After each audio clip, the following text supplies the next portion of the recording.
વિદ્યાર્થી મિત્રો કેમ છો? મજામાં ને?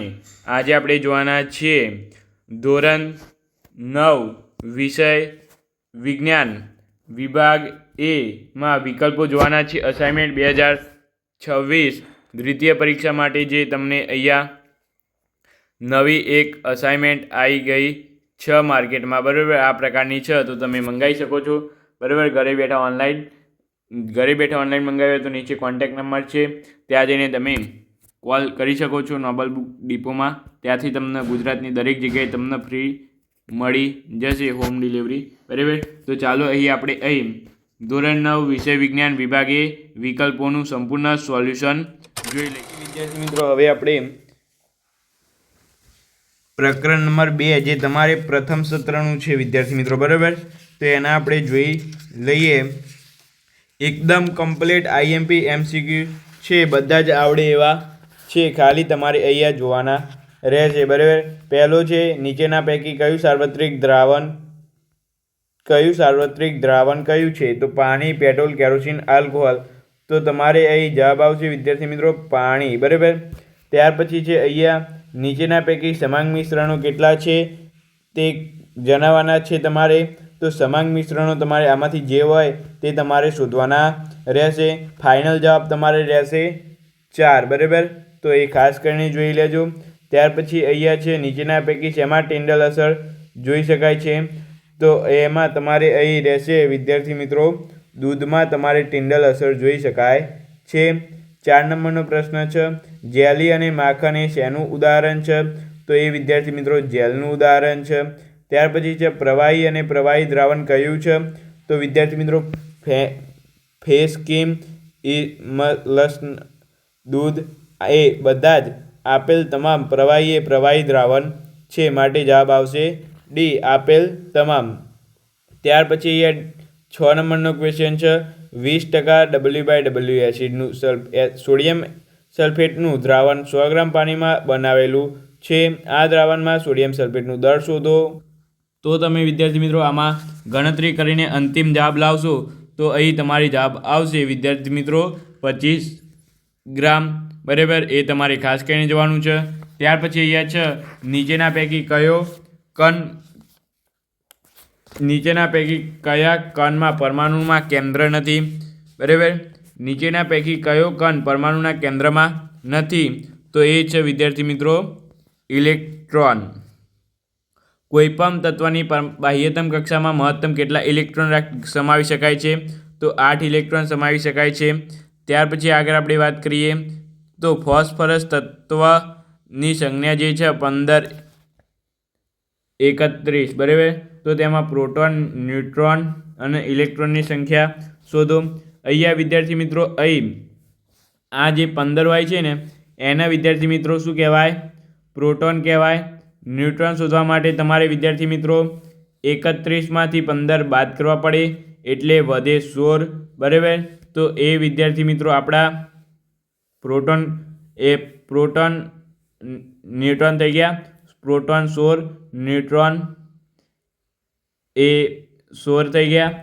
પ્રોટોન 15, ન્યુટ્રોન 16, અને જેટલા પ્રોટોન હોય એટલા જ ઇલેક્ટ્રોન હોય, માટે 15, 16, 15 જવાબ તમારે અહીંયા ડીમાં આવે છે. ત્યાર પછી કહે છે ગ્રેફાઇટની સંયોજકતા ઇલેક્ટ્રોનની સંખ્યા જણાવો. તો અહીંયા વિદ્યાર્થી મિત્રો તમારે 4 આવશે. ડી. ગોઈટર રોગની સારવારમાં શાનો ઉપયોગ થાય છે? તો અહીંયા જવાબ આવશે તમારે સી. ત્યાર પછી અહીંયા તમારે છે Cl- ની ઇલેક્ટ્રોન રચના જણાવો. 2, 8 સી આવશે જવાબ તમારે અહીંયા, બરાબર.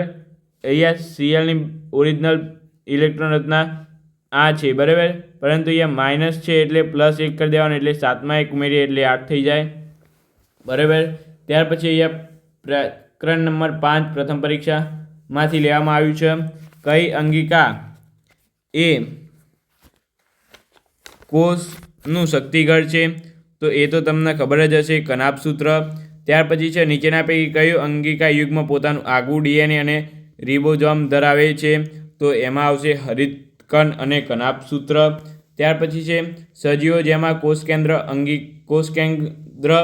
કોષ કેન્દ્ર અને અંગિકાઓને ફરતે પટલ રચના આવેલી નથી. સજીવો જેમાં કોષ કેન્દ્ર અને અંગિકાઓ ફરતે પટલ રચના આવેલી નથી. તો તમારે જવાબ આવશે આદિકોષ કેન્દ્રી. ત્યાર પછી છે રંગસૂત્રો કયા આવેલા હોય છે? તો રંગસૂત્રો કોષ કેન્દ્રમાં આવેલા હોય છે, યાદ રાખવું પડશે તમારે આ. ત્યાર પછી છે કોષમાં દ્રવ્યોના વહન માટે આંતરિક માર્ગ તરીકેનું કાર્ય કોણ કરે છે? તો એક અંતઃકોષ રસ ઝાડ કરે છે. કોષની આ અંગિકા ફક્ત વનસ્પતિમાં જ જોવા મળે છે. તો કઈ અંગિકા છે? તો એ છે હરિતકણ. ત્યાર પછી ચેપ્ટર નંબર 6 છે કઈ પેશી. અહીં તમારે કઈ પેશી સામાન્યપણે વનસ્પતિ અંગોને તૂટ્યા વગર નમ્યતા આપે છે? તો એ છે સ્થૂલક કોણ. બરાબર, સ્થૂલક કોણ. કઈ પેશીનું લિંગિનનું સ્થૂલન જોવા મળે છે? તો એ છે દડુક્તક. કયા રસાયણનું સ્થૂલન છાલને હવા અને પાણી માટે અપ્રવેશશીલ બનાવે છે? તો એ છે સુબ્રેરીન. ત્યાર પછી 4 નંબર છે અરેખિત સ્નાયુનું લક્ષણ કયું છે? તો જવાબ આવશે લાંબા ત્રાકાકાર એક કોષ કેન્દ્રી. લાંબા ત્રાકાકાર એક કોષ કેન્દ્રી. ત્યાર પછી તમારે 5 નંબર અને 6 નંબર 2 છે કે અસ્થિ પેશીના આધારકમાં જોવા મળતા મુખ્ય ખનિજ કયા છે? તો એ છે કેલ્શિયમ અને ફોસ્ફરસ. ત્યાર પછી 6 નંબર છે અસ્થિ એ કઈ પેશી છે? તો એ સંયોજન પેશી છે, તમારે યાદ રાખવાનું રહેશે. 9 નંબર છે ચેપ્ટર નંબર 9 અહીંયા તમારે હવે આવે છે. બરાબર, આમાં તમારે ગણતરી કરવી પડશે, પરંતુ કંઈ વાંધો નથી. અહીંયા જવાબ હું તમને કહી દઈશ, ગણતરી તમારી જાતે કરી લેવાની રહેશે. લાસ્ટ ચેપ્ટર છે, એકદમ આઈએમપી છે.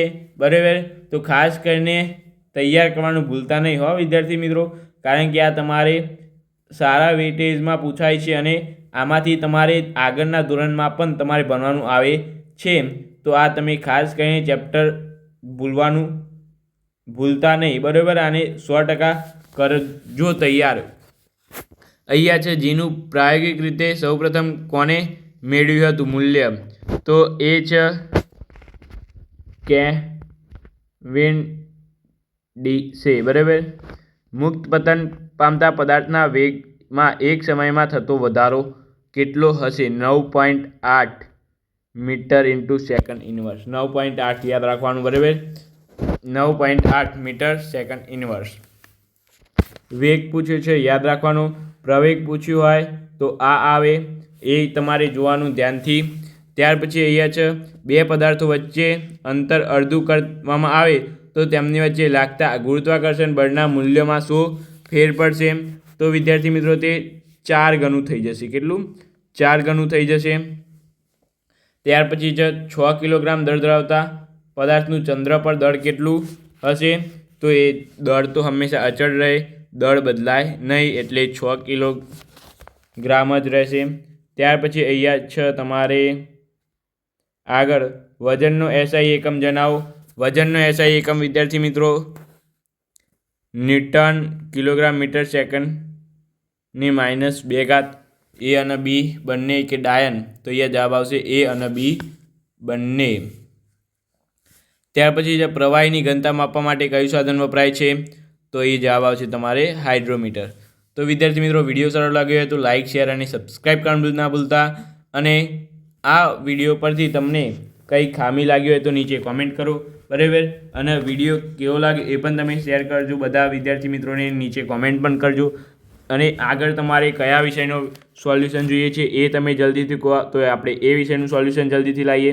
બરાબર, તો ચાલો આજના વિડીયોમાં આટલું. મળીએ નવા વિડીયો સાથે. Thank you so much. Video જો તમારો ખૂબ ખૂબ આભાર.